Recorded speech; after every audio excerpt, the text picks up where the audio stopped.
Tonight, the boundaries between present and past dissolve like morning mist over a Zen garden. Feel the air heavy with incense and the silent weight of millennial traditions. If this journey touches your soul, join us again and whisper from where you listen to us. Now, dim the lights. Breathe deeply. Let us dream with memories that are not ours. Golden sand whispers beneath my feet as shadows of forgotten pharaohs dance across weathered stones.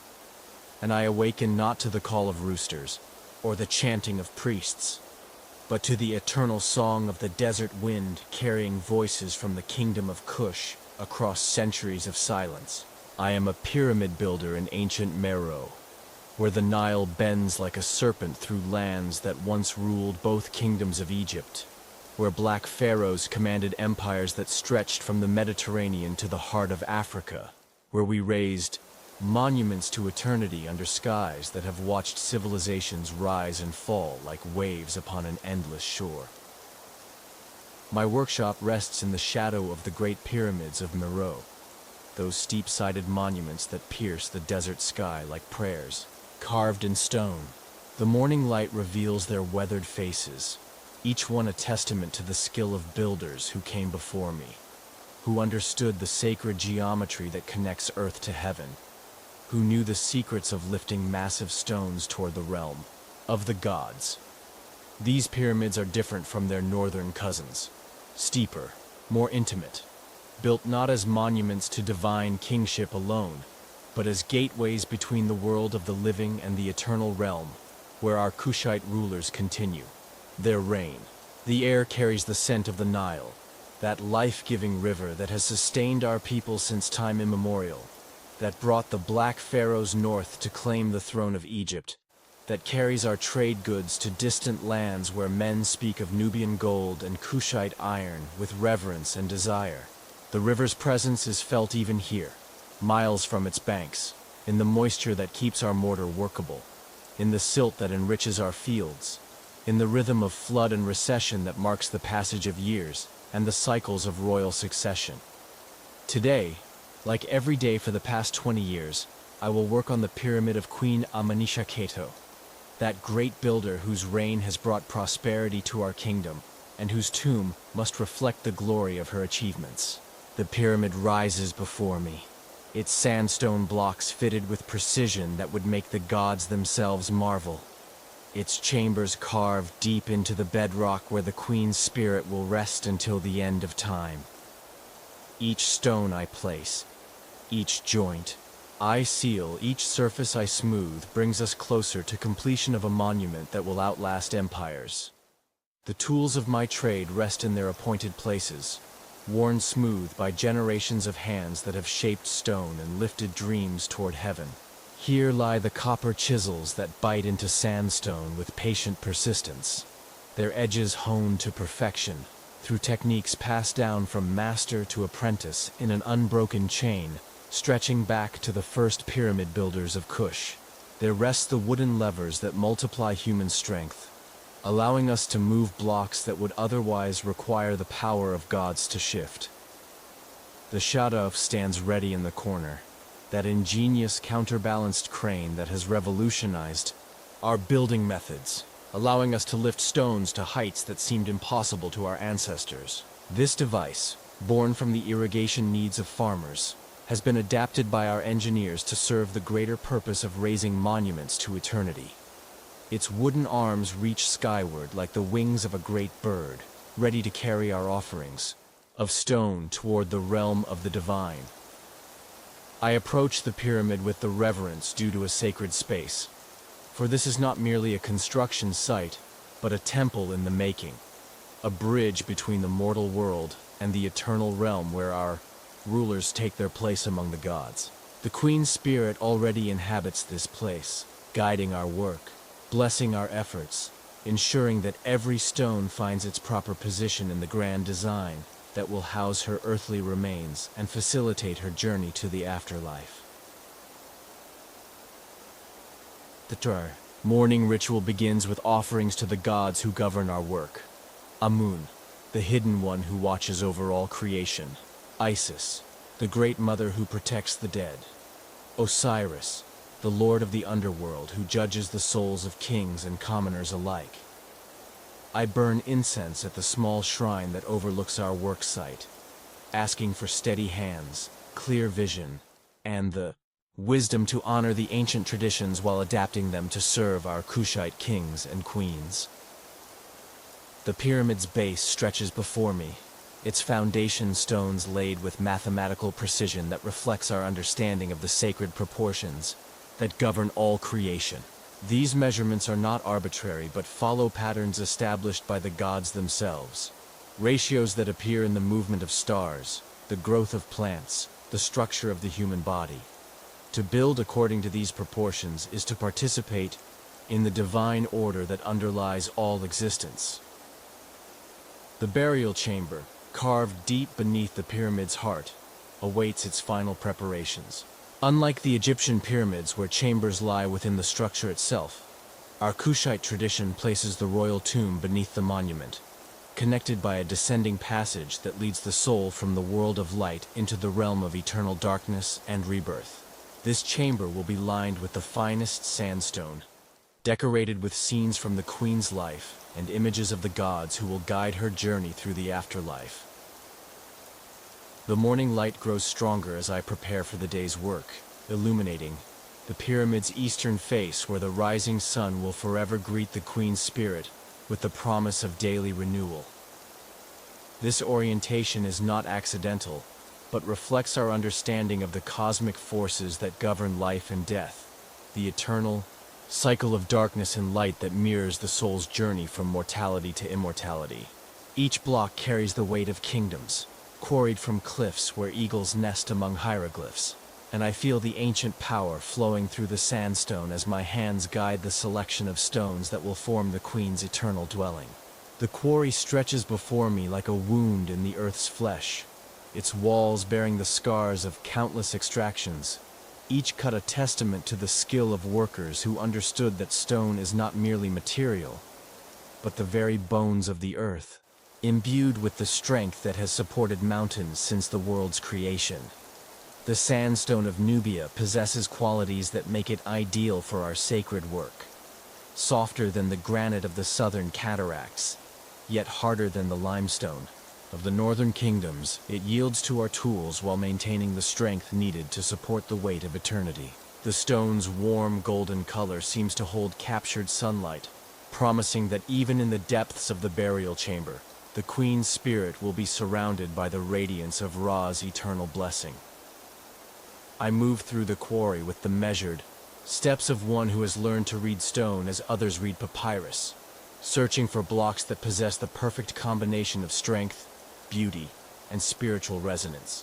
Each stone speaks to those who know how to listen, revealing its internal structure through subtle variations in color and texture, telling stories of the geological forces that shaped it over countless ages. Some stones sing with clear, pure tones when struck. Others remain silent, their voices locked within crystalline structures that resist our efforts to awaken them. The quarry workers pause in their labor as I approach, their bronze tools glinting in the morning sun as they await my judgment on the blocks they have prepared. These men are artists in their own right, skilled in the ancient techniques of splitting stone along its natural grain, of following the hidden fractures that allow massive blocks to be separated from the living rock with minimal waste. Their knowledge has been passed down through generations, refined through centuries of practice until it approaches the level of divine inspiration. I examine each block with the care of a physician studying a patient, running my hands over surfaces that will soon bear the weight of the pyramid's ascending courses. The stone must be free of hidden flaws that could cause it to crack under pressure, free of inclusions that might weaken its structure, free of the subtle variations that could create points of failure in the monument's eternal framework. A single, defective block, placed in a critical position, could compromise the integrity of the entire structure.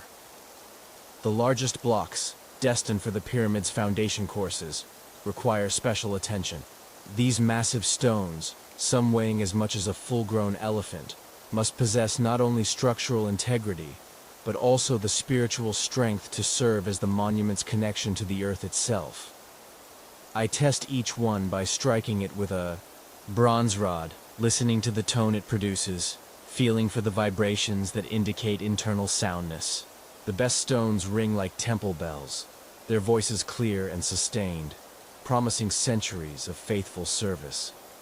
The selection process extends beyond mere technical considerations to encompass the spiritual dimensions of our work.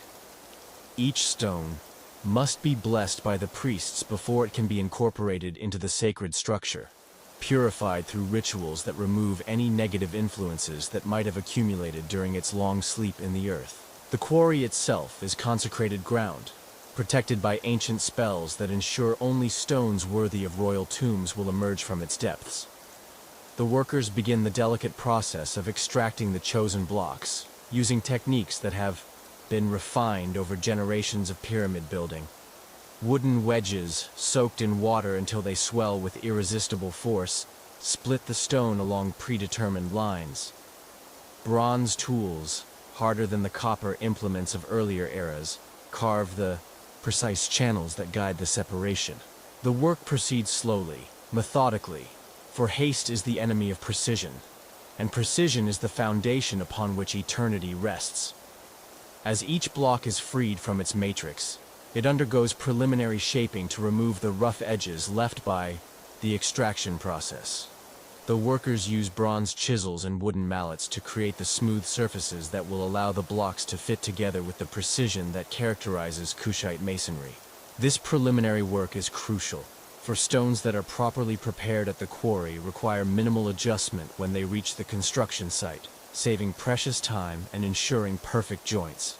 The transportation of the massive blocks from quarry to pyramid presents its own challenges, requiring the coordination of dozens of workers and the use of specialized equipment developed specifically for this purpose. Wooden rollers, cut from the hardest trees of the southern forests, allow the blocks to be moved across the desert sand with relatively little effort. Ropes woven from the finest fibers provide the strength needed to control these massive loads as they make their way across the undulating terrain. The journey from quarry to construction site becomes a ritual procession, with priests chanting prayers for safe passage and workers singing the ancient songs that have accompanied stone moving since the first pyramids rose from the desert floor. Each block is treated not as mere cargo, but as a sacred object making its pilgrimage to its final resting place in the monument. The songs help coordinate the workers' efforts while invoking the protection of the gods who govern all aspects of construction. The arrival of each shipment of stones at the pyramid site is marked by ceremonies that acknowledge the successful completion of another stage in the monument's creation. The blocks are arranged in precise order according to their intended positions in the structure, each one marked with symbols that indicate its place in the grand design.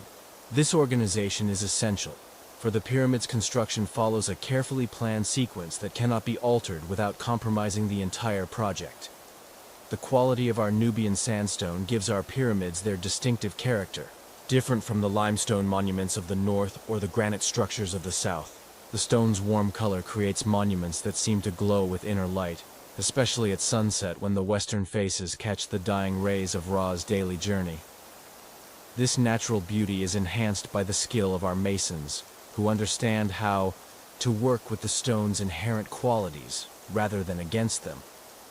The spiritual significance of the stone extends beyond its physical properties to encompass its role as a medium for the transmission of royal power from the earthly realm to the eternal kingdom. Each block becomes a vessel for the Queen's divine essence, a physical manifestation of her continued presence in the world of the living. The pyramid, constructed from these consecrated stones, becomes more than a tomb. It becomes a temple, where the Queen's spirit can receive the offerings and prayers of her subjects for all eternity. Papyrus scrolls unfurl like desert winds, revealing geometries that mirror the stars themselves. And I feel the weight of ancient wisdom pressing against my consciousness as I study the sacred plans that will guide our construction of the Queen's eternal dwelling.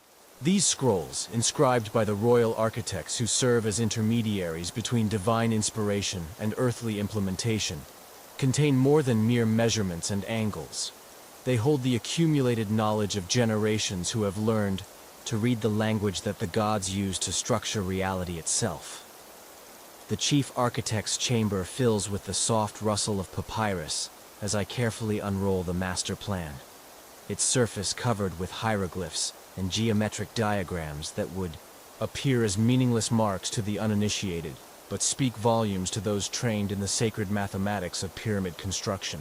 Each line has been drawn with precision that approaches perfection, each angle calculated according to principles that govern not only the physical stability of the monument, but its spiritual efficacy as a gateway between worlds. The pyramid's proportions follow the golden ratio that appears throughout nature, in the spiral of shells, the arrangement of leaves, the structure of the human body, suggesting that our monuments participate in the same divine harmony that governs all creation. The base measurement relates to the height according to mathematical relationships that were old when the first pharaohs ruled Egypt. Formulas that encode the movements of celestial bodies and the cycles of cosmic renewal that mark the passage of ages. I trace the lines with my finger, feeling the slight texture of the papyrus beneath my skin, absorbing the architect's vision through touch as well as sight. The burial chamber's position has been calculated to align with specific stars that will guide the queen's spirit on its journey through the afterlife, while the entrance passage follows an angle that will allow the light of certain constellations to penetrate the tomb's depths at astronomically significant moments throughout the year. The scrolls reveal not only the pyramid's external form, but the complex internal structure that will house the queen's earthly remains and the treasures that will accompany her into eternity. The burial chamber, carved deep into the bedrock beneath the monument's center, connects to the surface through a descending passage whose angle and orientation have been determined by calculations that take into account both practical considerations and spiritual requirements. The antechamber, positioned between the entrance passage and the burial chamber proper, will serve as a transitional space where the queen's spirit can prepare for its journey into the afterlife. The walls of this chamber will be decorated with scenes from the Book of the Dead and other sacred texts, providing the deceased with the knowledge needed to navigate the perils of the underworld and achieve successful resurrection in the realm of Osiris. The architectural plans include detailed specifications for the pyramid's internal ventilation system, a network of narrow shafts that will ensure the preservation of the queen's mummified remains by maintaining optimal temperature and humidity levels within the burial chamber. These shafts, invisible from the exterior, represent one of the most sophisticated aspects of Kushite pyramid design, demonstrating our engineers' understanding of the physical processes that govern decomposition and preservation. The scrolls also contain instructions for the construction of the pyramid's offering chapel, a small temple that will be built against the monument's eastern face to facilitate the daily rituals that will sustain the queen's spirit throughout eternity.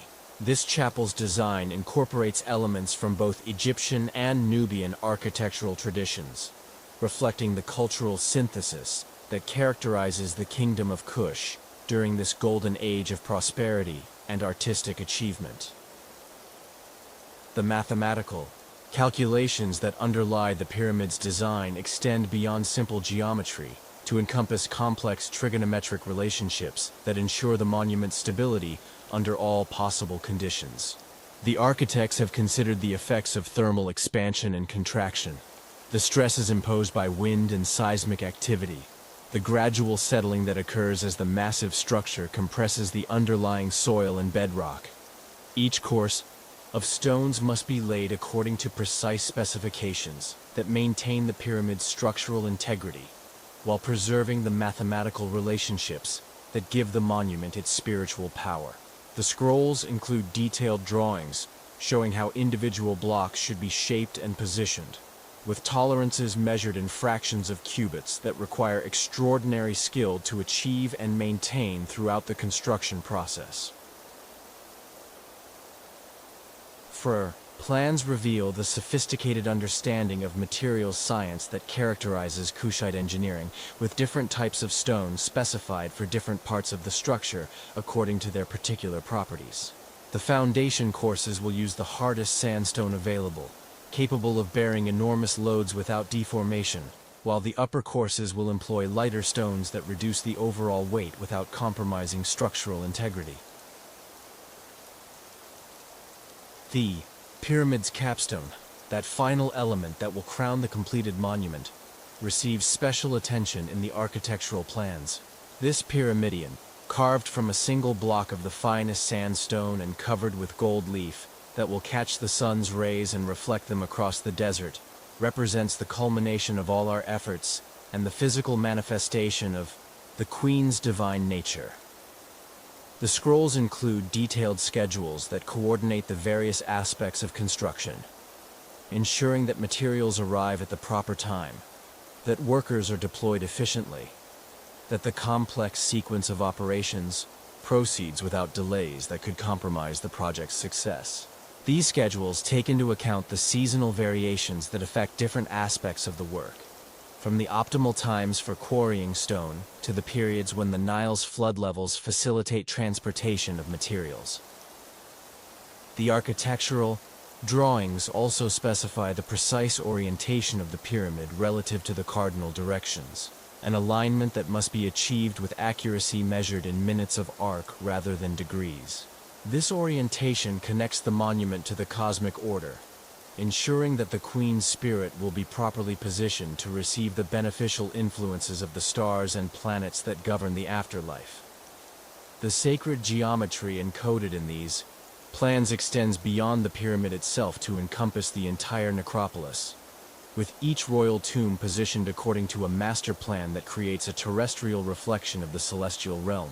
The arrangement of pyramids, temples, and subsidiary structures follows patterns that mirror the constellations, transforming the burial ground into a map of the heavens where the royal spirits can navigate their eternal journey among the stars. As I study these ancient plans, I feel myself becoming part of a tradition that stretches back through countless generations of builders who have dedicated their lives to the service of eternity. The knowledge contained in these scrolls represents the accumulated wisdom of centuries, refined through practical experience and divine inspiration until it achieves a perfection that approaches the divine. Numbers flow like the Nile's current, calculating angles that will outlast empires, and I feel the ancient mathematics coursing through my mind as I work with the sacred formulas that transform divine inspiration into physical reality. The calculations spread before me on wooden tablets covered with hieroglyphic numerals, each symbol representing not merely quantity, but cosmic principle, each equation encoding relationships that connect the earthly pyramid to the celestial realm where the Queen will take her place among the eternal stars.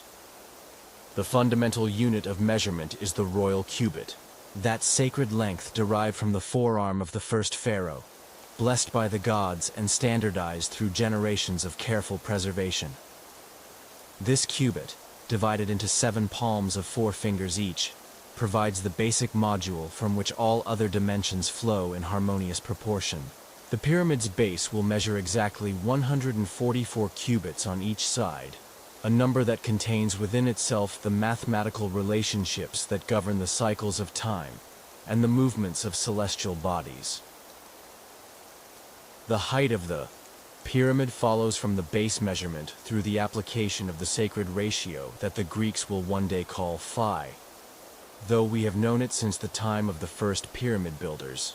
This golden proportion, expressed as the relationship between consecutive terms in the sequence where each number equals the sum of the two preceding it, appears throughout nature as the signature of divine creation.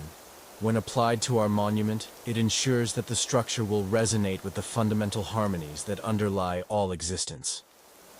I work with bronze instruments that allow me to measure angles with precision that approaches perfection, using techniques passed down through generations of royal architects who understood that the slightest deviation from the prescribed proportions could compromise the pyramid's spiritual efficacy. The slope of each face must be exactly 70 degrees from the horizontal, creating the steep profile that distinguishes Kushite pyramids from their Egyptian predecessors, while maintaining the mathematical relationships that ensure structural stability. The calculations extend beyond the pyramid's external form to encompass the complex internal geometry that governs the placement of chambers, passages, and shafts within the monument. The burial chamber's position has been determined through astronomical observations that identify the precise point where the Queen's spirit will be optimally positioned to receive the beneficial influences of the stars that govern resurrection and eternal life. The descending passage that connects the pyramid's entrance to the burial chamber follows an angle calculated to align with the meridian passage of specific stars at the moment of the Queen's death. This alignment ensures that stellar influences will penetrate directly into the tomb, providing the cosmic energy needed to sustain the royal spirit throughout its journey through the afterlife. The passage's length and width have been determined through calculations that take into account both practical requirements and spiritual necessities. The mathematics of pyramid construction require an understanding of three-dimensional geometry that challenges even the most skilled architects. Each stone must be shaped to fit precisely into its designated position, with angles and curves calculated to maintain the monument's overall proportions, while accommodating the natural variations that occur in quarried stone. The tolerances are measured in fractions of fingers, requiring extraordinary precision in both calculation and execution. The structural calculations that ensure the pyramid's stability involve complex analyses of load distribution and stress, concentration, that demonstrate our engineers' sophisticated understanding of mechanical principles. The massive weight of the upper courses must be transmitted through the structure to the foundation without creating pressure points that could cause catastrophic failure.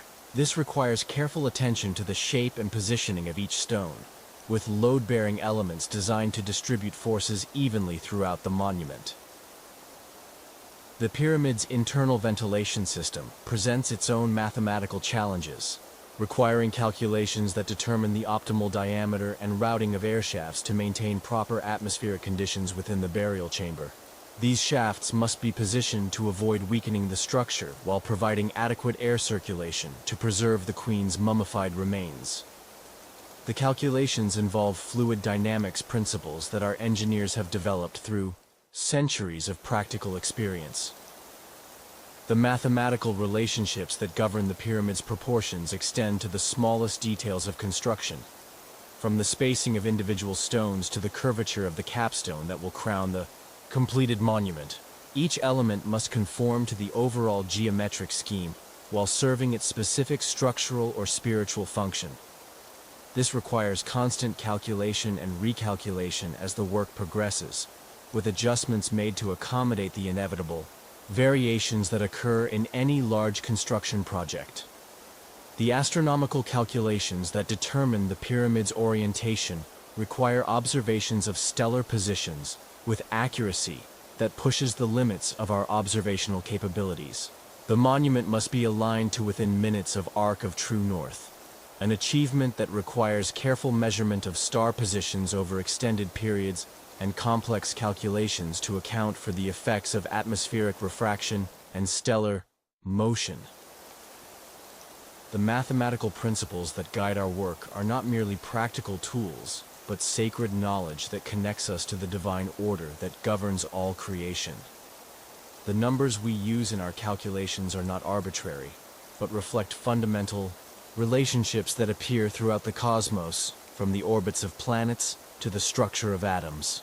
By incorporating these relationships into our monuments, we create structures that participate in the universal harmony that underlies all existence.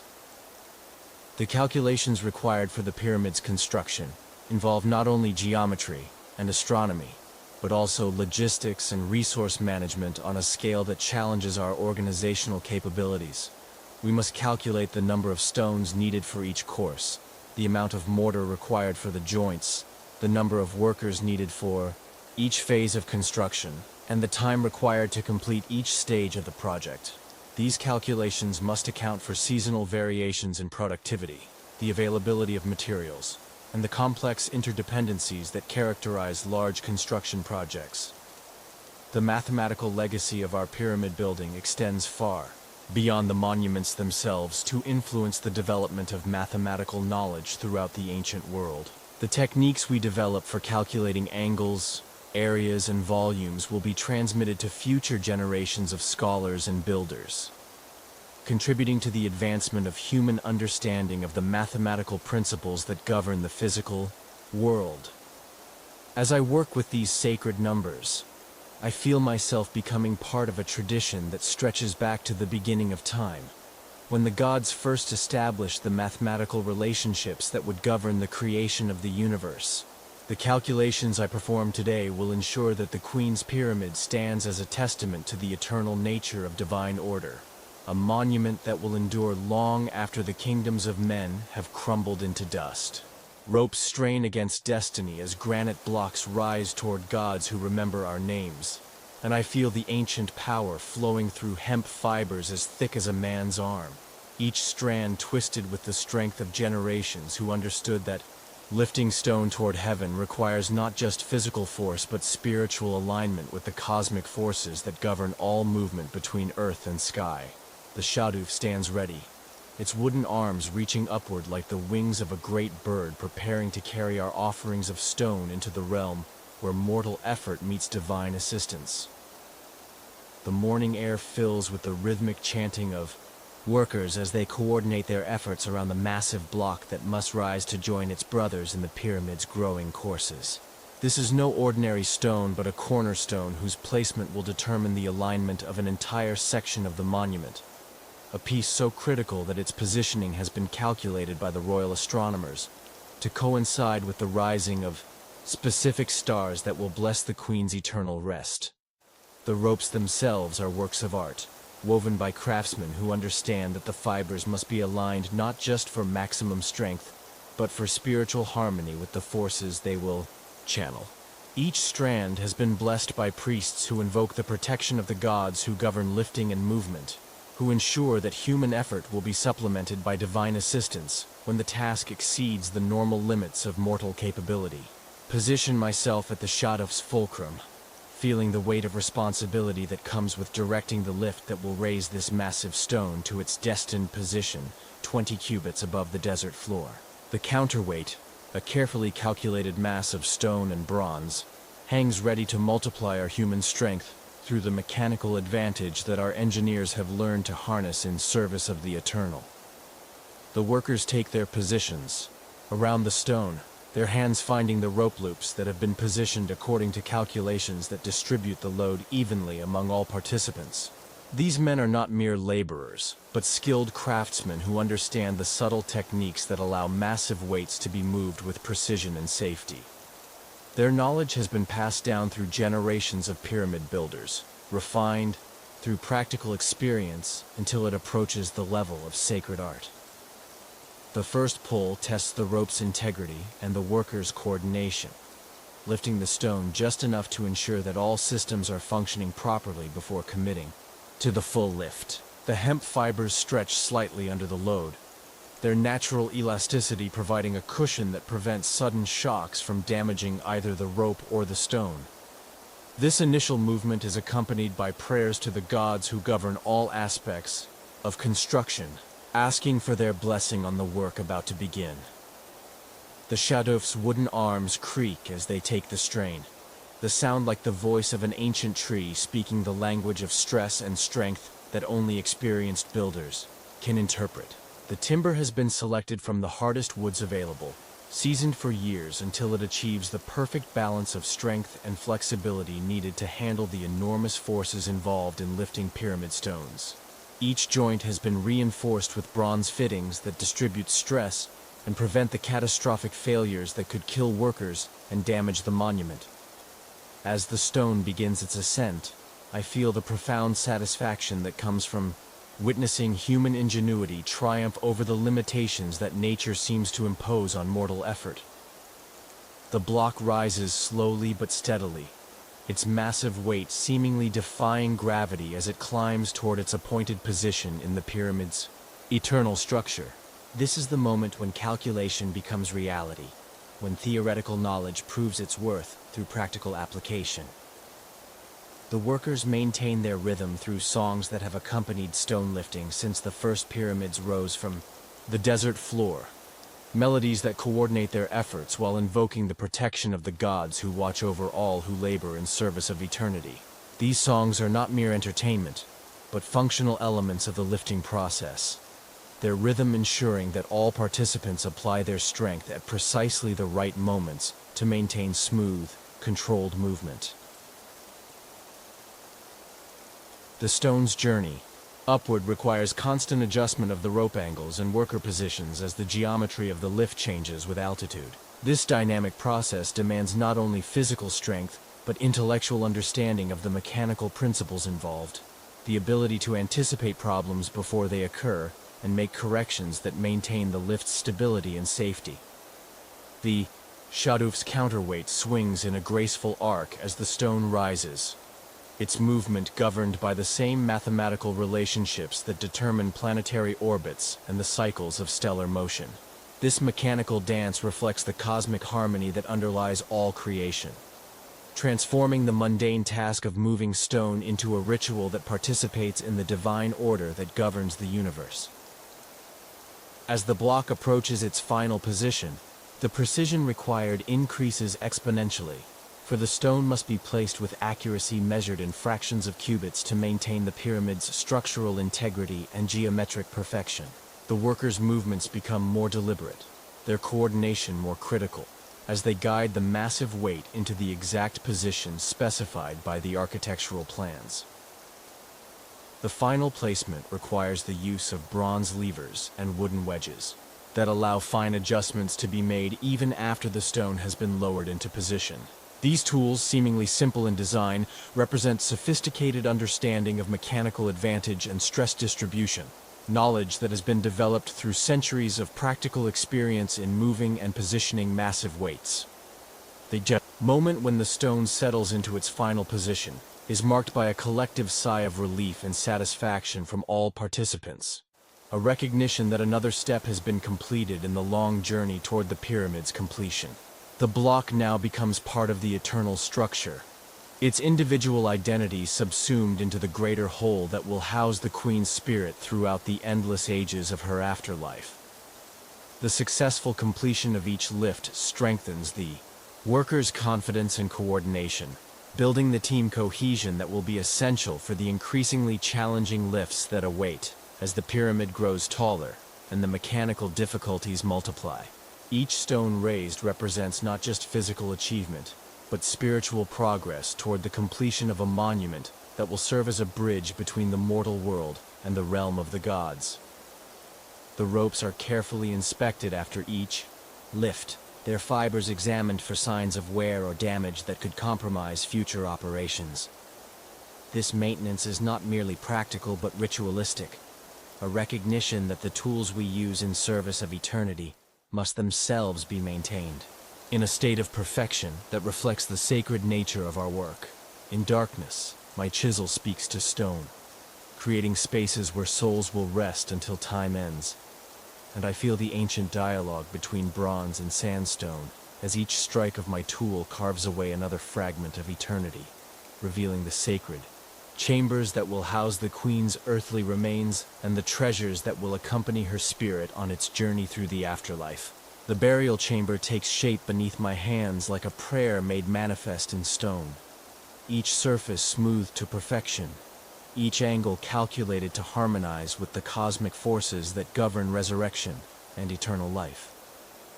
The work proceeds by lamplight, for the chamber lies deep beneath the pyramid's heart, where the sun's rays will never penetrate, where the only illumination comes from oil flames that flicker like captured stars in the encompassing darkness. These lamps burn with oil blessed by the priests, their light consecrated to ensure that no shadow of evil can contaminate the sacred space where the Queen will await her resurrection in the company of the gods. My chisel moves with the rhythm of a craftsman who has spent decades learning to read the language that stone speaks to those who listen carefully enough to hear its whispered secrets. Each type of sandstone has its own voice, its own way of responding to the bronze edge that shapes it. its own preferences for the angle and force of the blows that transform rough-hewn blocks into surfaces smooth as silk. The finest stones sing, when properly worked, their crystalline structure resonating with musical tones that speak of perfect harmony between tool and material. The chamber's walls rise around me like the pages of a book written in stone, their surfaces prepared to receive the hieroglyphic texts and painted scenes that will guide the queen through the perils of the underworld. Each wall must be perfectly flat and smooth, free of the slightest irregularity that might distort the sacred images or interfere with the magical formulas that will protect the royal spirit throughout its eternal journey. The ceiling presents its own challenges, requiring techniques that allow me to work overhead, while maintaining the precision that characterizes all aspects of royal tomb construction. The surface must be carved to receive the astronomical charts that will map the queen's path among the stars, the constellations that will serve as her guides through the celestial realm where the blessed dead take their place among the imperishable, ones who shine forever in the night sky. The floor of the chamber slopes gently toward a central depression where the queen's sarcophagus will rest, its position calculated to place her mummified remains at the exact center of the cosmic forces that will facilitate her resurrection. This depression must be carved with mathematical precision, its dimensions and angles determined by formulas that encode the relationships between earthly geometry and celestial mechanics. The entrance to the chamber requires special attention, for this doorway will serve as the threshold between the world of the living and the realm of the dead, a portal through which the queen's spirit can travel freely while preventing the intrusion of malevolent forces that might disturb her eternal rest. The doorframe must be carved to accommodate the massive stone slabs that will seal the chamber after the burial, their weight and positioning calculated to create an impregnable barrier against tomb robbers and evil spirits alike. The antechamber, positioned between the descending passage and the burial chamber proper, serves as a transitional space where the queen's spirit can prepare for its journey into the afterlife. The walls of this smaller room will be decorated with scenes from the Book of the Dead and other sacred texts, providing the deceased with the knowledge needed to navigate the trials that await all souls in the underworld. The carving of niches and recesses within the chamber walls requires extraordinary precision, for these spaces will hold the canopic jars containing the queen's preserved organs and the shabtis that will serve as her workers in the afterlife. Each niche must be sized and positioned according to ritual requirements that have been established through centuries of religious tradition, their placement determined by theological considerations as much as practical necessity. The ventilation, shafts that will maintain proper atmospheric conditions within the sealed chamber, present unique carving challenges, requiring the creation of narrow passages that must be perfectly straight and smooth to ensure adequate air circulation. These shafts, invisible from the chamber's interior, represent some of the most technically demanding work in the entire pyramid, requiring tools and techniques that push the limits of our technological capabilities. The symbolic elements carved into the chamber walls serve purposes that extend beyond mere decoration to encompass the magical protection of the royal burial. The Ankh symbols that promise eternal life, the Jed pillars that ensure stability and endurance, the scepters that grant divine power. Each element must be carved with perfect accuracy, for any deviation from the prescribed forms could compromise their magical efficacy. The integration of Egyptian and Nubian artistic traditions in the chamber's decoration reflects the cultural synthesis that characterizes the kingdom of Kush during this golden age of prosperity and artistic achievement. The hieroglyphic texts follow Egyptian conventions while incorporating Meroitic elements that speak to our unique identity as the inheritors of both traditions. The bridge between the ancient wisdom of the pharaohs and the emerging consciousness of African civilization. The acoustic properties of the chamber receive careful attention during the carving process, for the space must be shaped to enhance the resonance of the prayers and incantations that will be spoken during the burial ceremony, and the ongoing rituals that will sustain the queen's spirit throughout eternity. The walls and ceiling are carved to create subtle sound reflections that will amplify and purify the sacred words, ensuring that they reach the ears of the gods with maximum clarity and power. The preservation of the carving tools themselves becomes part of the sacred work, for these bronze implements will be buried with the queen to serve her needs in the afterlife. Each chisel and mallet must be maintained in perfect condition, blessed by the priests and consecrated through rituals that transform them from mere tools into sacred objects, worthy of accompanying a divine ruler into eternity. The completion of each section of carving is marked by ceremonies that acknowledge the successful creation of another element in the complex whole that will house the queen's eternal rest. Incense is burned to purify the newly carved surfaces. Prayers are offered to ensure the protection of the work, and offerings are made to the gods who govern all aspects of tomb construction. As the chamber nears completion, I feel the profound satisfaction that comes from participating in the creation of a space that will endure long after the kingdoms of men have crumbled into dust, a monument to the eternal nature of the human spirit and its aspiration to transcend the limitations of mortal existence through union with the divine. As Ra descends, we honor the Kushite kings whose spirits guide our sacred work, and I feel the weight of ancestral presence settling over the construction site like a blessing as the sun begins its daily journey toward the western horizon, painting the pyramid's growing walls with golden light that seems to emanate from within the stones themselves. This is the sacred hour when the boundary between the world of the living and the realm of the dead grows thin, when the spirits of our royal ancestors emerge from their eternal rest to witness the progress of the monument that will soon house another member of their divine company. The workers gather in the pyramid's shadow, their tools set aside as we prepare for the sunset ceremony that has marked the end of each day's labor since construction began. This ritual is not mere tradition, but necessity, for the work we perform requires the blessing and guidance of those who have gone before us. The Black Pharaohs, who once ruled both kingdoms of the Nile, and whose wisdom continues to flow through the bloodline of their royal descendants. The high priest of Amun approaches the temporary altar that has been erected on the pyramid's eastern side, his white linen robes catching the dying light as he prepares the offerings that will sustain our connection to the divine realm. The altar holds bread and beer, meat and wine, incense and flowers, all the elements needed to nourish the spirits of the dead and ensure their continued protection of our sacred work. These offerings are not symbolic but real sustenance for beings who, though transformed by death, still require the energy that flows from the world of the living.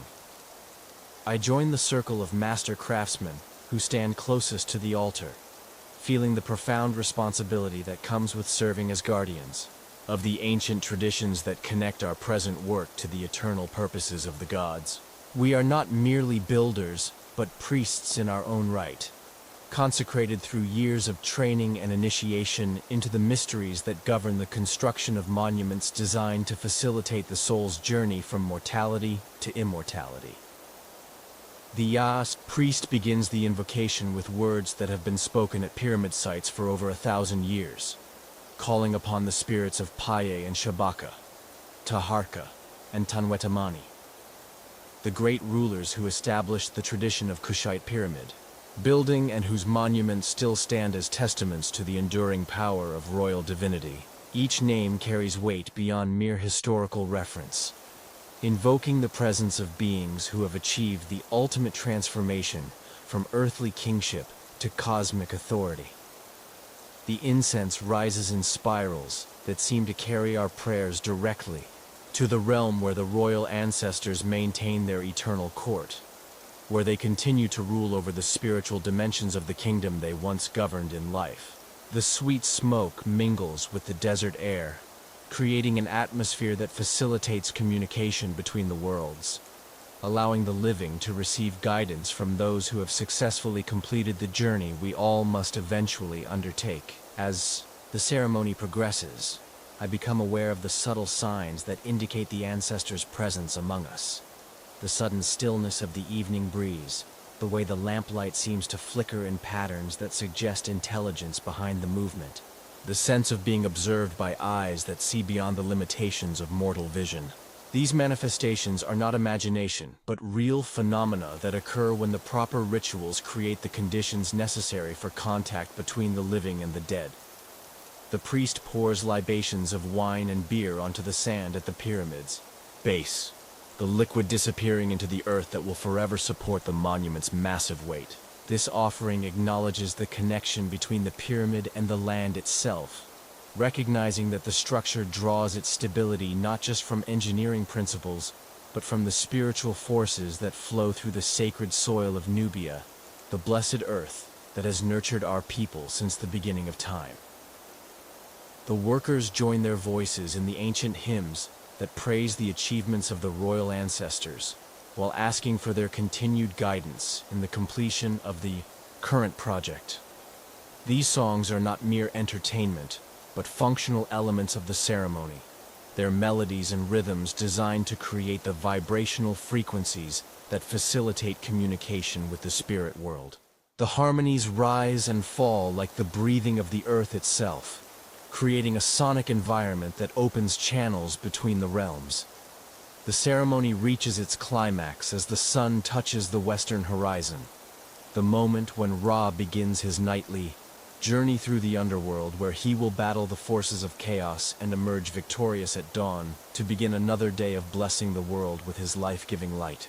This daily cycle of death and resurrection serves as the model for the Queen's own journey through the afterlife, the pattern that her pyramid is designed to facilitate and support.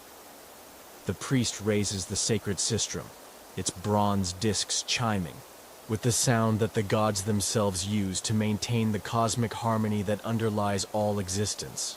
The instrument's voice carries across the construction site, blessing the work that has been completed and consecrating the labor that remains to be done. Each note seems to resonate within the pyramid's stones, awakening the spiritual forces that will transform the monument from mere architecture into a living temple. As darkness begins to claim the desert, torches are lit around the pyramid's perimeter, their flames creating a circle of light that protects the sacred space from the malevolent forces that emerge with the night. These torches burn with oil that has been blessed by the priests and mixed with substances that repel evil spirits, ensuring that the construction site remains pure and protected throughout the hours of darkness. The ceremony concludes with individual prayers offered by each worker, personal communications with the ancestors who watch over their specific crafts and responsibilities. The stone carvers invoke the spirit of the first mason who learned to shape rock with bronze tools. The rope workers call upon the ghost of the engineer who invented the shaduf. The architects commune with the souls of the master builders who established the mathematical principles that govern pyramid construction. The workers disperse to their evening meals and rest, but the spiritual presence summoned by the ceremony remains, watching over the pyramid throughout the night, protecting the work from harm and blessing the dreams of those who labor in service of eternity. The ancestors' vigil ensures that each new day will bring progress toward the completion of a monument worthy of housing another member of their divine company. As I make my way home through the gathering darkness, I carry with me the sense of connection to something greater than individual existence, the knowledge that our work participates in a cosmic purpose that transcends the brief span of mortal life and contributes to the eternal order that the gods have established to govern the universe. Hidden passages hold treasures that speak of when Nubia ruled both kingdoms of the Nile, and I feel the weight of imperial secrets pressing against my consciousness as I work within the pyramid's concealed chambers, spaces known only to the highest initiates who understand that this monument serves purposes beyond the mere housing of royal remains. These secret passages, invisible to casual observers, contain the accumulated wealth and wisdom of the greatest empire Africa has ever known, treasures that tell the story of when black pharaohs commanded from the Mediterranean to the heart of the continent. The hidden chamber I enter, through a concealed doorway carved so skillfully that it appears to be merely another section of decorated wall. its entrance marked only by symbols that speak to those trained in the esoteric knowledge of the royal architects. Within this space, protected by darkness and secrecy, rest the artifacts that chronicle the golden age of Kushite power, when our armies marched north to restore order to a chaotic Egypt, and our influence extended to lands whose names are whispered only in the most sacred texts. Golden vessels line the chamber's walls, their surfaces inscribed with hieroglyphs that record the tribute paid by conquered peoples, and the diplomatic gifts exchanged with distant kingdoms that recognized Kushite supremacy. These are not mere decorative objects, but historical documents written in precious metal, each piece encoding information about trade routes and political alliances, military campaigns and religious ceremonies that shaped the ancient world during the height of our imperial power. The royal regalia stored within these chambers speaks of authority that transcended the normal boundaries of earthly kingship, crowns and scepters that were worn by rulers who governed not just through military might but through divine mandate recognized by gods and men alike. The double crown that symbolized dominion over both Upper and Lower Egypt rests here alongside the distinctive Kushite diadems that marked our pharaohs as inheritors of traditions older than the pyramids of Giza. Scrolls of papyrus and leather preserve the administrative records of an empire that stretched across thousands of miles, documenting the complex bureaucracy that managed trade in gold and ivory, iron and exotic woods, the precious commodities that made Kush the wealthiest kingdom of the ancient world.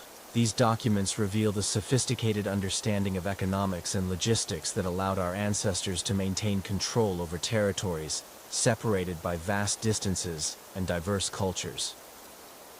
The military equipment stored in these chambers tells the story of armies that combined traditional African warfare with Egyptian tactical innovations, creating a military machine capable of conquering the most powerful civilizations of the ancient world. Bronze weapons bear inscriptions that record the battles where Kushite forces proved their superiority, while iron implements demonstrate the technological advantages that gave our warriors decisive edges in combat. Religious artifacts from throughout the empire reflect the syncretic spirituality that characterized Kushite rule, objects that blend Egyptian theological concepts with indigenous African beliefs to create a religious system that could accommodate the diverse populations under imperial control. Statues of gods show the artistic fusion that occurred when Nubian craftsmen interpreted Egyptian iconography through their own cultural lens, creating works that are neither purely Egyptian nor purely African, but something entirely new. The astronomical instruments preserved in these chambers reveal the sophisticated understanding of celestial mechanics that guided Kushite architects and priests in their construction of monuments aligned with cosmic forces. Bronze astrolabes and stone calendars demonstrate mathematical knowledge that rivaled or exceeded that of any contemporary civilization. Tools that allowed our ancestors to predict eclipses and calculate the movements of planets with extraordinary accuracy. Personal effects of the great pharaohs provide intimate glimpses into the lives of rulers who balanced the demands of imperial administration with the spiritual responsibilities of divine kingship. Jewelry and cosmetics, games and musical instruments, books and writing materials all speak of individuals who were not just political figures but human beings with personal interests and private concerns that transcended their public roles. The treasure maps carved into the chamber walls reveal the locations of additional caches hidden throughout the kingdom, emergency reserves that could fund military campaigns or support the royal court during times of crisis. These maps are encoded in symbols that require specialized knowledge to interpret, ensuring that the kingdom's wealth remains protected, even if individual hiding places are discovered by enemies or tomb robbers. Diplomatic correspondence preserved in sealed containers documents the complex web of alliances and rivalries that characterized international relations during the height of Kushite power. Letters from Assyrian kings and Persian satraps, Greek merchants and Arabian chieftains, all acknowledge the authority of the Black Pharaohs and seek their favor in matters of trade and territorial disputes. The architectural plans stored in these chambers reveal the ambitious building programs that transformed Kushite cities into monuments to imperial power. Designs for temples and palaces that rivaled the greatest structures of Egypt and Mesopotamia. These blueprints show the evolution of Nubian architectural style from its Egyptian origins to the distinctive forms that characterize the mature Kushite aesthetic. Scientific texts preserved on papyrus and parchment document the advances in medicine, mathematics, and engineering that occurred during the imperial period. Knowledge that was gathered from throughout the known world and synthesized by Kushite scholars into comprehensive systems of understanding. These works represent the intellectual achievements of a civilization that valued learning as much as military conquest. The genealogical records that trace the bloodlines of the royal family reveal the careful marriage alliances that maintained Kushite control over diverse populations while preserving the divine nature of royal authority. These documents show how the Black Pharaohs balanced the need for political unity with respect for local traditions, creating an imperial system that could accommodate cultural diversity while maintaining central control. As I work among these treasures, I feel the profound responsibility that comes with serving as guardian of secrets that could reshape the understanding of ancient history, knowledge that reveals the true extent of African achievement during an era when our ancestors ruled the civilized world. These hidden chambers contain not just material wealth, but intellectual and spiritual treasures that demonstrate the sophistication of Kushite civilization at its peak. The preservation of these artifacts requires constant vigilance against the forces of decay and destruction that threaten all earthly things, but their protection is essential for maintaining the connection between present and past that gives meaning to our continued existence as inheritors of imperial greatness. The secrets hidden within these chambers will remain safe until the time comes for their revelation to a world ready to acknowledge the full scope of African contributions to human civilization. At Pyramid's peak, gold catches dying light like a beacon calling ancestors home, and I feel the profound weight of completion settling over my shoulders as I prepare to place the final element that will crown our monument to eternity. The Pyramidion rests before me, carved from a single block of the finest sandstone and covered with gold leaf so pure it seems to hold captured sunlight within its crystalline structure, ready to transform the pyramid from earthly construction into celestial beacon that will guide the Queen's spirit through the star-filled realms of the afterlife. The ascent to the pyramid's summit requires the use of the most sophisticated lifting equipment we possess, for this final stone must be raised higher than any block before it, positioned with precision that allows no margin for error. The wooden scaffolding that surrounds the pyramid's upper courses creaks under the weight of the ropes and pulleys needed to accomplish this ultimate feat of engineering, while the workers who will guide the capstone into position prepare themselves through rituals that acknowledge the sacred nature of their task. The pyramidion itself is a masterwork of the carver's art, its 4 triangular faces meeting at a perfect point that will pierce the sky like a prayer made manifest in stone. Each surface bears hieroglyphic inscriptions that invoke the protection of the gods, while proclaiming the Queen's divine nature and her right to take her place among the imperishable stars. The gold leaf that covers these inscriptions has been applied with techniques that ensure it will endure for millennia, reflecting the sun's rays across the desert to announce the presence of royal divinity to all who dwell within sight of the monument. The mathematical precision required for the capstone's placement exceeds even the exacting standards that have governed every other aspect of the pyramid's construction. The pyramidion must be positioned so that its edges align perfectly with the monument's corners, its point centered exactly over the burial chamber far below, its orientation calculated to maintain the astronomical alignments that connect the structure to the cosmic forces governing resurrection and eternal life. The lifting operation begins at dawn, when the air is still, and the thermal currents that could destabilize the delicate operation have not yet begun to develop. The workers take their positions around the massive ropes that will carry the capstone skyward. their movements coordinated through songs that have accompanied the placement of pyramidions since the first monuments rose from the desert floor. These melodies serve not only to synchronize their efforts, but to invoke the blessing of the gods who govern all aspects of construction. The shadow system that will lift the pyramidion represents the culmination of our engineering knowledge, a complex arrangement of counterweights and mechanical advantages that multiplies human strength to levels approaching the divine. The wooden framework groans under the enormous forces involved, its joints reinforced with bronze fittings that distribute stress throughout the structure, while preventing the catastrophic failures that could destroy months of work in an instant. As the capstone begins its ascent, I feel the profound significance of this moment settling over the entire construction site like a blessing from the gods themselves. This is not merely the placement of another stone, but the completion of a sacred work that has consumed years of effort and represents the culmination of centuries of architectural evolution. The pyramid will soon stand complete, ready to serve its eternal purpose as a gateway between the mortal world and the realm of the gods. The workers maintain perfect coordination as the pyramidion rises, their movements guided by signals from the master builders who monitor every aspect of the operation from strategic positions around the monument. The slightest deviation from the planned trajectory could result in disaster, requiring constant adjustment of rope tensions and worker positions to maintain the capstone's stability as it climbs toward its final resting place.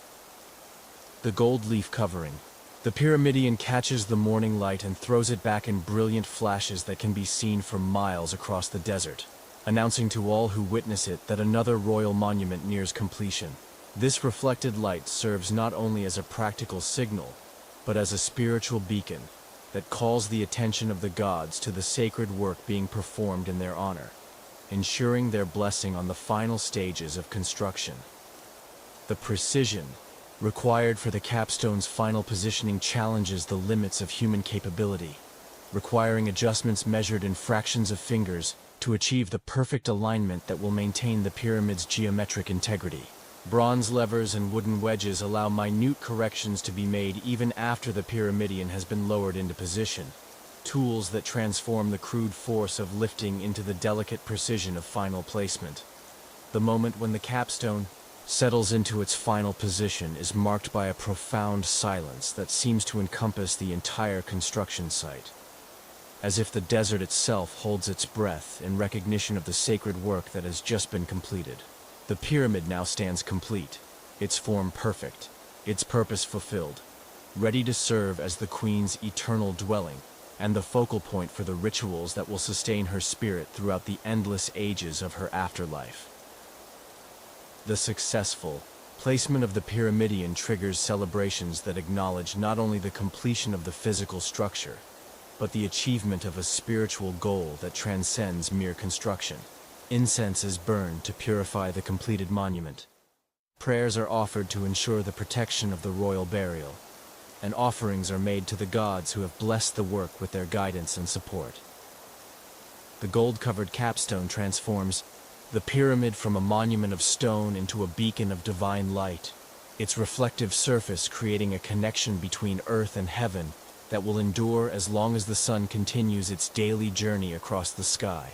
This golden crown serves as both practical marker and spiritual symbol, identifying the monument as a royal tomb, while proclaiming the divine nature of the ruler who will rest within its chambers. The completion of the pyramid's external structure marks the beginning of the final phase of construction, the decoration and furnishing of the internal chambers that will house the Queen's earthly remains, and the treasures that will accompany her into the afterlife. This work requires different skills and different rituals, but it builds upon the foundation of achievement represented by the successful placement of the capstone. As I stand in the pyramid's shadow, looking up at the golden point that now crowns our years of labor, I feel the deep satisfaction that comes from participating in the creation of something that will outlast empires and serve as a testament to the eternal nature of royal divinity.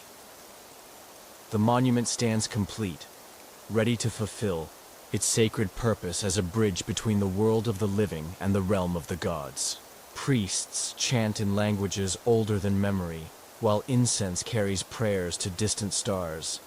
And I feel the sacred atmosphere thickening around the completed pyramid as the final blessing ceremony transforms our monument from mere architecture into a living temple where divine forces will dwell throughout eternity.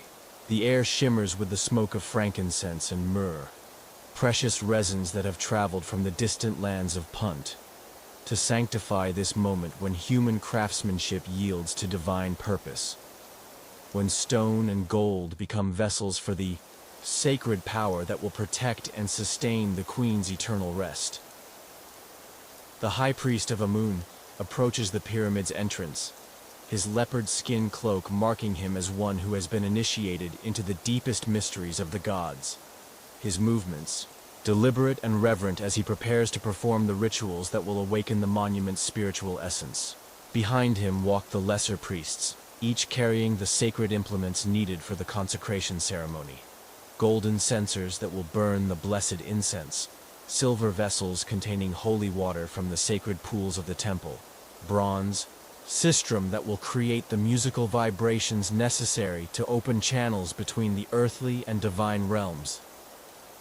The ceremony begins with the purification of the pyramid's exterior, as priests carrying aspergillums of blessed water walk around the monument's perimeter, sprinkling the walls with liquid that has been consecrated through rituals performed in the temple's innermost sanctuary. Each drop that touches the sandstone carries with it the power to repel evil influences and attract the benevolent attention of the gods, who will serve as the Queen's protectors throughout her journey through the afterlife. The chanting that accompanies this purification draws upon liturgical traditions that stretch back to the very origins of Egyptian civilization, words of power that were old when the first pharaohs ruled the two lands, formulas that encode the fundamental relationships between gods and mortals, between the temporal world and the eternal realm where the blessed dead take their place among the imperishable stars. These ancient syllables resonate within the pyramid's chambers, awakening the spiritual forces that have been dormant within the stone since its quarrying. The priests enter the pyramid through the descending passage, their oil lamps creating pools of golden light that push back the darkness as they make their way toward the burial chamber, where the most sacred rituals will be performed. The narrow passage amplifies their chanting, creating acoustic effects that transform their voices into something more than human, sounds that seem to emerge from the very stones themselves as the monument begins to respond to the spiritual energies being channeled through it. The burial chamber receives special attention during the blessing ceremony, for this is the space where the Queen's mummified remains will rest, and where her spirit will begin its journey toward resurrection and eternal life. The priests burn incense in each corner of the chamber, filling the air with aromatic smoke that will purify the space and create the proper atmospheric conditions for the magical transformations that will occur during the burial ceremony and the ongoing rituals that will sustain the royal spirit. The hieroglyphic texts that cover the chamber walls are activated through specific incantations that bring the written words to life, transforming static inscriptions into dynamic spiritual forces that will guide and protect the Queen throughout her afterlife journey. Each symbol receives individual attention from the priests, who understand that the magical efficacy of the texts depends not only on their accurate transcription, but on their proper activation through ritual performance. The astronomical alignments, built into the pyramid's structure, are consecrated through ceremonies that acknowledge the monument's connection to the cosmic forces that govern the cycles of death and resurrection. The priests perform rituals timed to coincide with the rising of specific stars, creating sympathetic resonances between the earthly structure and the celestial realm, where the Queen will take her place among the divine beings who rule over the afterlife. The offering chapel attached to the pyramid's eastern face receives its own blessing ceremony, for this small temple will serve as the focal point for the daily rituals that will sustain the Queen's spirit throughout eternity. The altar is consecrated with oils and perfumes. The walls are purified with sacred water, and the ritual implements that will be used in future ceremonies are blessed and dedicated to their eternal service. The priests invoke the protection of the guardian deities who will watch over the pyramid and its royal occupant, calling upon Anubis to guide the queen's mummification and burial, upon Isis to protect her during the dangerous journey through the underworld, upon Osiris to judge her worthily and grant her resurrection in the realm of the blessed dead. Each invocation is accompanied by specific gestures and offerings that establish contractual relationships between the gods and the royal spirit they are being asked to protect. The ceremony reaches its climax as the high priest performs the ritual of opening the mouth, a complex series of actions that will enable the queen's mummified remains to speak, see, hear, and breathe in the afterlife. This ritual, performed with sacred implements made from meteoric iron and blessed gold, represents the culmination of the mummification process and the beginning of the queen's transformation from mortal ruler to divine being. The blessing of the pyramid's treasures requires separate rituals for each category of grave goods, as the priests consecrate the golden jewelry that will adorn the queen's mummy, the precious vessels that will hold the offerings needed to sustain her spirit, the magical amulets that will protect her from the dangers of the underworld, and the shabtis that will serve as her workers in the afterlife. Each object receives individual attention, blessed and dedicated to its specific purpose in supporting the royal spirit's eternal existence. The final phase of the blessing ceremony involves the sealing of the pyramid's spiritual defenses as the priests perform rituals that will prevent evil spirits from entering the monument and protect the royal burial from the depredations of tomb robbers and other malevolent forces. These protective spells are woven into the very fabric of the structure, creating invisible barriers that will endure as long as the pyramid itself stands. As the ceremony concludes, the priests withdraw from the pyramid, leaving behind a monument that has been transformed from mere stone and gold into a living temple where divine forces dwell and sacred purposes are fulfilled. The pyramid now stands ready to receive its royal occupant, blessed and consecrated for its eternal service as a gateway between the mortal world and the realm of the gods. The completion of the blessing ceremony marks the end of the construction phase and the beginning of the pyramid's true purpose as a sacred space where the queen's spirit will dwell throughout eternity, protected by divine power and sustained by the ongoing rituals that will connect her to the world of the living while facilitating her journey toward ultimate resurrection and eternal life among the gods. Through streets lined with weeping subjects, the God King journeys to his eternal throne, and I feel the profound weight of imperial sorrow settling over the capital city of Meru as the royal funeral procession makes its way from the palace to the completed pyramid where Queen Amanishakheto will begin her eternal reign among the gods. The air fills with the sound of mourning, the rhythmic beating of drums that echo like the heartbeat of a dying empire, the wailing of professional mourners whose voices carry the grief of an entire kingdom, the chanting of priests whose words will guide the royal spirit through the perils that await all souls in the underworld. The queen's mummy rests within a golden sarcophagus that gleams like captured sunlight as it is carried through the streets on the shoulders of the highest nobles in the kingdom, men who consider it the greatest honor of their lives to bear their divine ruler toward her final resting place. The sarcophagus itself is a masterwork of the goldsmith's art, its surface covered with hieroglyphic inscriptions that proclaim the queen's divine nature and her right to take her place among the imperishable stars that shine forever in the night sky. The procession stretches for miles through the city's broad avenues, a river of humanity flowing toward the pyramid that rises like a golden beacon in the desert beyond the capital's walls. At the head of the procession walk the priests of Amun, their white linen robes billowing in the desert wind as they carry the sacred implements needed for the burial ceremony. Golden censers burning with precious incense, silver vessels containing holy water from the temple's sacred pools, bronze sistrum whose chiming voices will open the channels between earth and heaven. Behind the priest come the royal family members, their faces painted with the blue and gold, pigments that mark their divine lineage, their movements slow and stately as befits those who carry the blood of gods in their veins. The new pharaoh, the queen's chosen successor, walks immediately behind the sarcophagus, his presence ensuring the continuity of royal power, even as the kingdom mourns the loss of its beloved ruler. His regalia, the double crown that symbolizes dominion over both kingdoms of the Nile, the crook and flail that represent the pharaoh's role as shepherd and protector of his people, mark him as the inheritor of divine authority that stretches back through generations of black pharaohs. The nobility of the kingdom follows in strict order of precedence, their elaborate costumes and jewelry displaying the wealth and power that have made Kush the envy of the ancient world. These are the governors of distant provinces, the commanders of mighty armies, the high priests of great temples, the merchants whose trade networks span continents, all united in their grief for a ruler who brought prosperity and glory to their kingdom during her long and successful reign.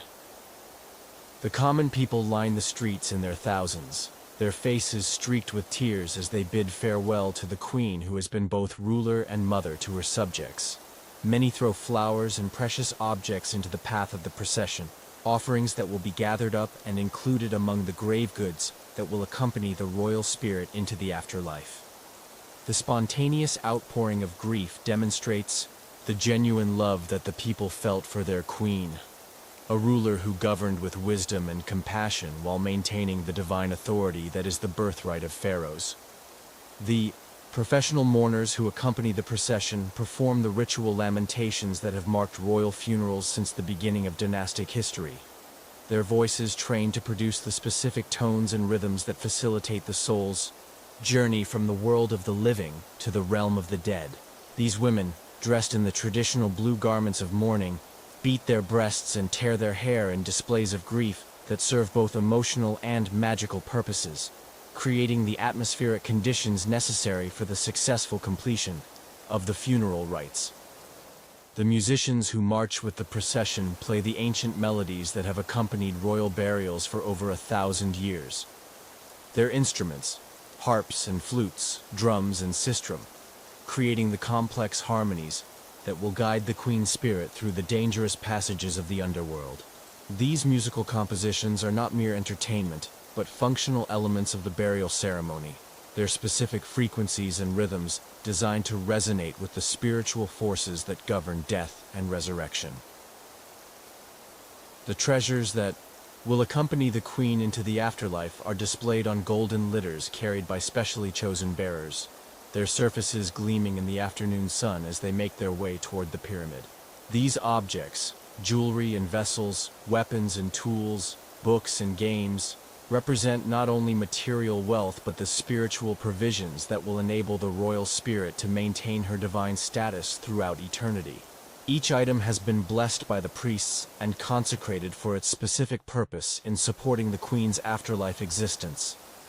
The foreign dignitaries who have come to pay their respects to the deceased ruler march in their own section of the procession, their exotic costumes and unfamiliar customs adding international flavor to the ceremony, while demonstrating the wide reach of Kushite influence throughout the ancient world.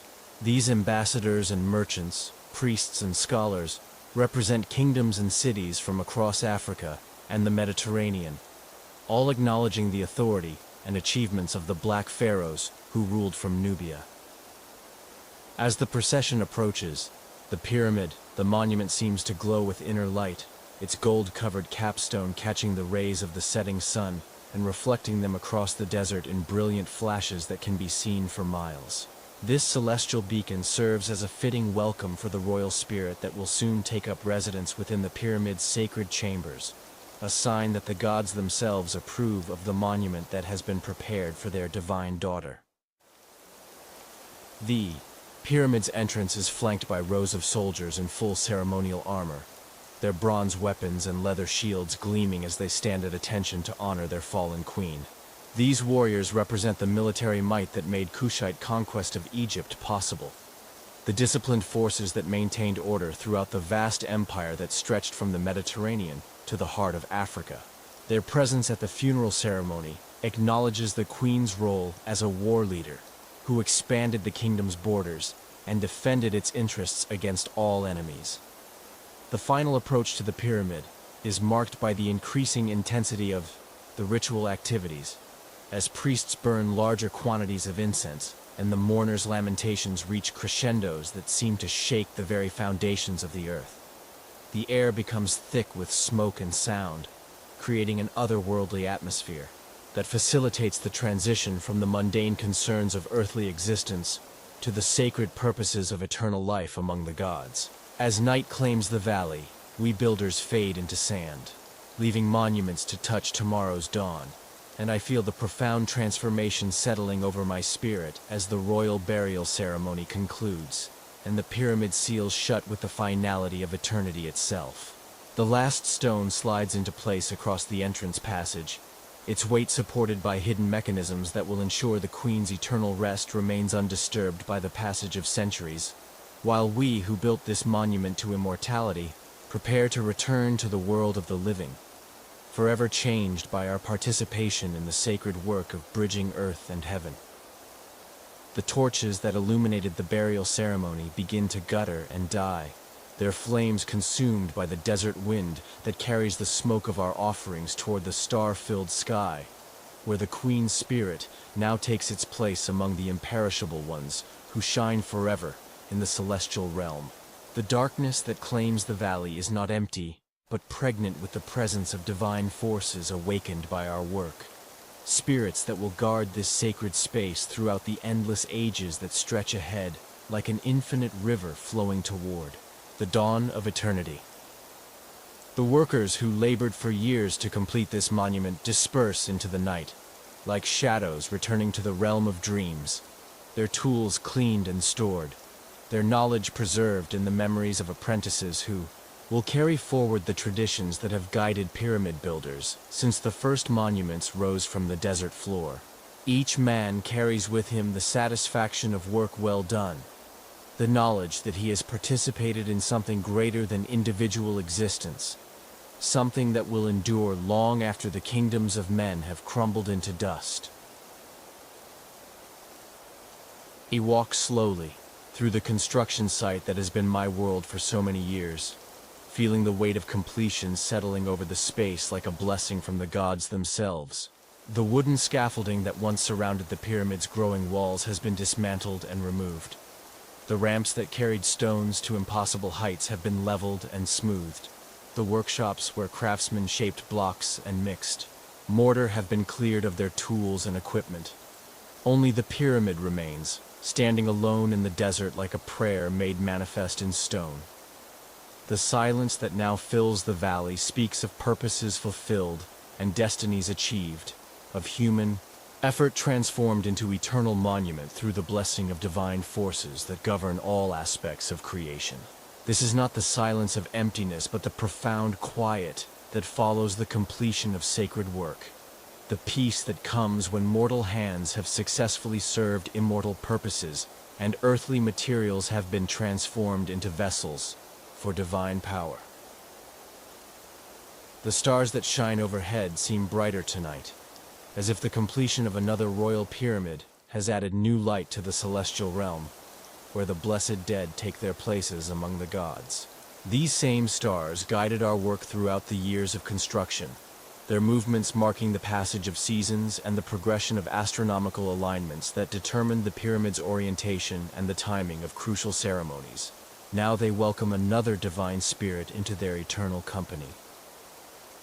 The Nile flows past in the distance, its waters carrying the life-giving silt that has sustained our civilization since the beginning of time, that brought the black pharaohs north to claim the throne of Egypt, that will continue to nourish the land long after our names are forgotten, and our monuments stand as the only testimony to our existence. The river's eternal rhythm reminds us that we are part of cycles larger than individual life, participants in the endless dance between creation and destruction that gives meaning to all existence. The desert wind carries the sense of distant places, the spices of southern trade routes, the incense of temple ceremonies, the metallic tang of iron forges where weapons and tools are shaped for the kingdom's use. These fragrances speak of the vast empire that the pyramid's royal occupant once ruled, the network of cities and provinces that acknowledged Kushite authority and contributed their wealth to the glory of the black pharaohs who governed from Nubia. As I make my way home through the sleeping city, I pass the workshops where other craftsmen continue their labors, the goldsmiths who create jewelry for the living nobility, the scribes who record the kingdom's administrative business, the priests who maintain the daily rituals that sustain the connection between earth and heaven. Life continues its eternal rhythm, but something has changed with the completion of the pyramid. Some fundamental shift in the balance between mortal and immortal that will influence all future endeavors. The house where I have lived during the years of construction feels different now, smaller somehow, as if my participation in the creation of a monument to eternity has expanded my consciousness beyond the boundaries of ordinary domestic existence. The familiar objects, my tools and scrolls, my furniture and clothing, seem to belong to someone else.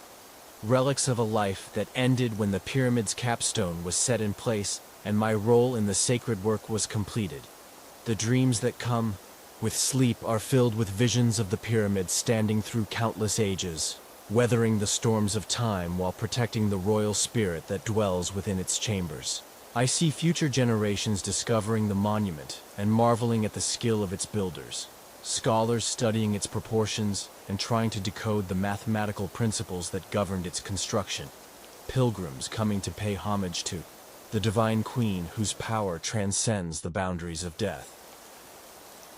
The morning will bring new projects and different challenges, for the kingdom's building programs continue and there are always monuments to be raised, temples to be constructed, palaces to be expanded, but nothing will ever match the significance of this pyramid, this perfect synthesis of human skill and divine purpose that stands as the culmination of everything our civilization has achieved in its long journey from the mists of prehistory to the golden age of imperial power.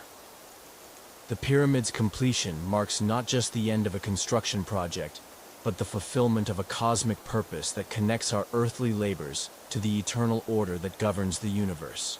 We have succeeded in creating a structure that will serve as a bridge between worlds, a gateway through which divine power can flow into the realm of mortal existence while facilitating the soul's journey toward ultimate resurrection and eternal life among the gods. As consciousness fades into the peaceful realm of sleep, I carry with me the knowledge that I have participated in something truly eternal, that my hands have helped shape a monument that will outlast empires and serve as a testament to the enduring power of human aspiration when it aligns itself with divine purpose. The pyramid stands complete, ready to fulfill its sacred function as a dwelling place for immortal royalty and a beacon calling future generations toward their own encounters with eternity. The desert breathes now with the rhythm of completed cycles, each exhale releasing the concentrated energy of creation. Each inhale drawing in the peaceful essence of work that will endure beyond the span of mortal memory. The pyramid stands in eternal silence, its golden capstone catching starlight like a beacon calling across the centuries, while the tools of construction rest in their appointed places like sleeping guardians who have fulfilled their sacred purpose. In this deepening quiet, I find myself becoming one with the settling sand, with the gentle darkness that embraces the monument like the wings of Isis protecting her divine children. My consciousness drifts like smoke from dying torches, carrying with it the accumulated peace of traditions honored, of royal spirits safely guided to their eternal rest, of the endless dance between human skill and divine purpose that gives meaning to the builder's life. The queen travels now through landscapes of starlight and shadow, her golden sarcophagus reflecting the light of distant suns as her spirit navigates the celestial realm, where the blessed dead take their places among the imperishable ones. But here, in this sanctuary of creation, time moves differently, more slowly, more gently, like sand flowing through patient fingers, like the Nile's eternal current carrying all things toward their appointed destinations. My breathing synchronizes with the desert's natural rhythm, and I feel myself dissolving into the larger harmony that connects all things. The pyramids standing guard over royal dreams, the stars that guided our ancient calculations, the stones that remember every touch, the gold that transforms earthly monuments into celestial beacons. We are all part of a single story, written in sandstone and starlight, in the eternal conversation between what is mortal and what aspires to immortality. The shadows lengthen and soften, creating pools of gentle darkness where thoughts can rest without the sharp edges of analysis or concern. In these quiet spaces, the years of construction take on the quality of a half-remembered dream. Beautiful, meaningful, but somehow existing in a realm beyond the ordinary boundaries of time and space. The raising of stones becomes a metaphor for all aspiration, the pyramid's completion a meditation on the possibility of touching eternity through patient devotion to sacred purpose. As consciousness drifts toward the borderland of sleep, the construction site itself seems to fade, becoming less a physical space than a state of mind. A place where the temporal and eternal meet, where human hands learn to serve purposes greater than individual existence, where monuments become prayers carved in stone and lifted toward heaven. In this twilight realm between waking and sleeping, the boundaries between builder and built dissolve completely.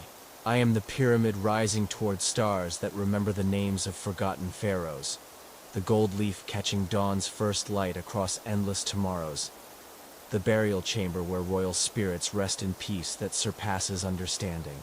I am the desert wind carrying whispers of ancient glory, the Nile flowing through landscapes that have witnessed the rise and fall of empires, the eternal cycle of creation that transforms dust into dreams and dreams into monuments that touch the sky. The last conscious thought drifts away like the final grain of sand settling into place, leaving only the profound peace that comes from work done in service of eternity, from beauty created and released into a world that hungers for such moments of transcendence. The pyramid settles into its eternal vigil, ready to guard royal dreams through countless ages, ready to serve as a bridge between the world of the living and the realm where gods and pharaohs reign forever. Sleep comes now like the gentle flooding of the Nile, carrying with it dreams of golden capstones and starlit chambers, of craftsmen and queens, of the endless dance between creation and purpose that gives meaning to both. In these dreams, all stones find their perfect places, all pyramids stand complete beneath skies that never change, and the work of transformation continues forever in workshops that exist beyond the reach of time or decay.